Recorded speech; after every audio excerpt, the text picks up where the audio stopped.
Most people living paycheck to paycheck are not going to attain wealth by thinking of the VIP lifestyle. It's going to be solving the problems they currently have, then sitting at that new place of problems solved for a day, a week, 10 years. It's individual, and then new problems show up they want to be solved or desires they want to be fulfilled. Naturalness is key here, as is patience. I know everyone wants instant gratification and thinks Neville is saying to go for it. But if you look at his stories and anecdotes, it's never guy living in refrigerator box becomes president. So if you're paycheck to paycheck but want to be wealthy, you start where you are and get what you're ready for. Are you ready to move out of the paycheck to paycheck mentality? Some people aren't, even though they think they are. When they are and combine that with an understanding of how their minds create reality, removing doubt and having faith, it becomes easy to rise out of that state and into a better one. Going from my bank account is constantly overdrawn to my bank account is never overdrawn is easy. Truly, going straight from my bank account is constantly overdrawn to I can afford as many cars as I want. Good luck with that. It's so unbelievable to the average person in the paycheck to paycheck situation that most could do sats for literal you, and they'll never get to a point where it truly feels real and naturally them enough to create the outer reality. There are people on this sub who have been trying to do this stuff for years. This is one of the big reasons for failure. Is a major mental leap possible in theory? Yes. Is it something the average Joe is going to do? Probably not. However, and I can speak from experience here, going from bank overdrawn to a millionaire, a major leap, something few people ever achieve in a lifetime, can easily happen step by step in less than a decade. The key is being able to believe and naturally feel each of the next steps along the way, then it happens so fast. I agree in part with what you've said about what it feels like at a millionaire level mindset. Although outside of flying first class and staying in really nice hotel rooms, I don't personally do any VIP stuff. That part is totally dependent on each individual. None of the show off my money stuff appeals to me at all. So what being rich is going to feel like is completely individual. You'll get to know yourself and what you then want as a wealthier and wealthier person. Freedom from worry about money isn't even necessarily part of it. And I know no one here seems to believe it, but not everyone truly wants tons and tons of money. Once I hit the $1 million mark, due to who I am and what I described above, my desire dropped to near zero. I have everything I want at my current wealth level. It's taken me 5 years to have any interest in money again, and that was thanks to a series of events during which I felt some mild discomfort, enough to demonstrate that I could be more comfortable with more money, and realized I actually would like to increase my wealth now. The desire had to come up organically, and now it will for sure happen even though I have no idea how presently. The point I'm trying to make is, major changes in identity are often a process, and a highly individual one that changes over time, etc. So I'm not sure anyone can really tell anyone else what it feels like to be rich, or what they need to feel in order to become rich. It's really, what would rich feel like for you? And often you don't know the answer to that, so the best you can do is say, what would be a little richer to me feel? I can connect to the fact that the $4K I spent on furniture yesterday would have been completely devoid of any thoughts of should I really be doing this. $4K has a meaning to me personally at a $3 net worth that wouldn't have at a $10 net worth. That's my personality, not yours or anyone else's reading this exactly. You have to figure it out for yourself.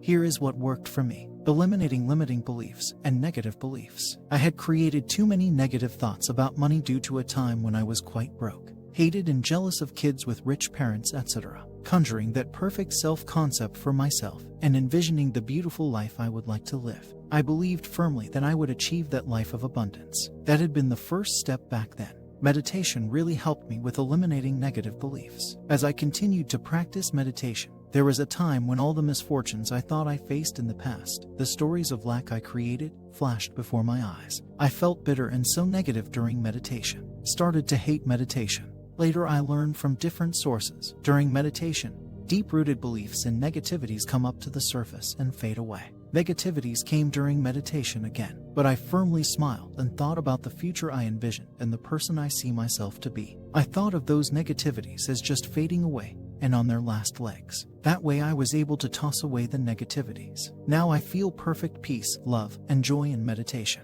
Feeling wealthy. I assumed I am wealthy. Just did it. Didn't care about the reality. Felt wealthy. When the thought of how much money is in my bank, I smiled and told myself the physical is a shadow world. Shadow of the true world. The true world is my inner world, the world of imagination. In my imagination, I saw the amounts in my bank account, the houses I had, foreign trips, happy smiling faces of my family, and then just felt wealthy. Works so well, especially when you are in a sleepy state. Affirmations helped me so much. I learned how to use them from Joseph Murphy. Search on YouTube Joseph Murphy Master Key to Wealth. I did it religiously for a month, and change started to drastically happen. Even now, when I do it, just after 3 minutes 4 days, I get a big surprise amount of money. Joseph Murphy's technique of chanting wealth just as you sleep and falling asleep chanting it. I woke up so many times to good news, and never ever forgot the good Neville sats. Assume the feeling of your wish being fulfilled, and in your imagination repeat the scene that you would encounter after your wish has been fulfilled. Do it till you fall asleep. Feel the sensory vividness of that scene. Or else, assume the feeling of the wish fulfilled and repeat the phrase you would actually say if it was fulfilled. When you accept the fact that it is done in that sleepy state, fulfillment of your wish is inevitable. I got my first 6-figure job just by doing the scene, was working with people at least 10 years older than me, and honestly my qualifications in terms of knowledge, skill, education, and experience were far from all my co-workers. Still got the job. Most important of all, stay happy and stay satisfied. How you feel right now is your default point of bringing things into your life. If you feel lack and misery often, you will get more things that bring lack and misery. If you feel happy and loved, you will get more things that bring you happiness and love. Just by feeling satisfied for a while, I got into situations that gave me immense feelings of satisfaction. I thought in those situations, this is perfect. Could life even get better than this?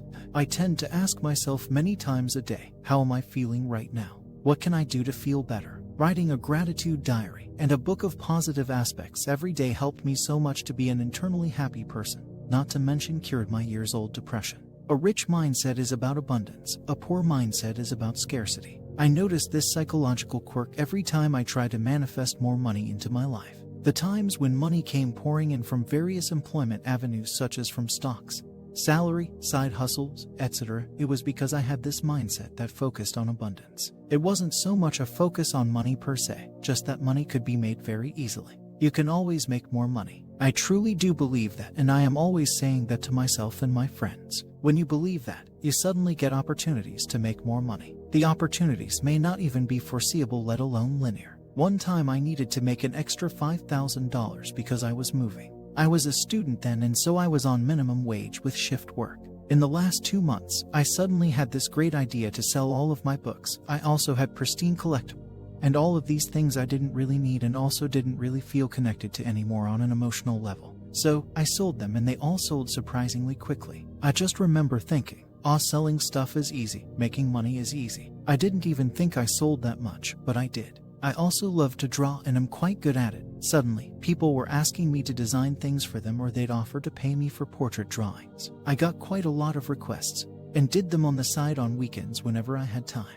I couldn't do too many because they were time-consuming. I had very little experience with selling artwork at the time, so I was always lowballing it, yet everyone I dealt with paid me way more than what I thought my stuff was worth. By the end of the 2 months, I calculated everything I had sold and realized I made nearly $6,000. Yet the times I really felt the money was scarce, the harder it would be to make money, even with selling junk or whatever. Perhaps it's because, with a scarcity mindset, I would believe that making money is hard, therefore, that is exactly what I would experience. The times when money was easy and I was carefree about it because it was easy, it didn't require much thought or effort to see results. So for me, wealth just feels like easy abundance. Could be different for everyone else, however, it has never failed me. The more I think money is super easy to make, the more I seem to make. Make a routine to practice 1 or 2 techniques out of so many. Practice it every day, twice, rain or storm, for at least a month. Prosperity is the inevitable fate for you.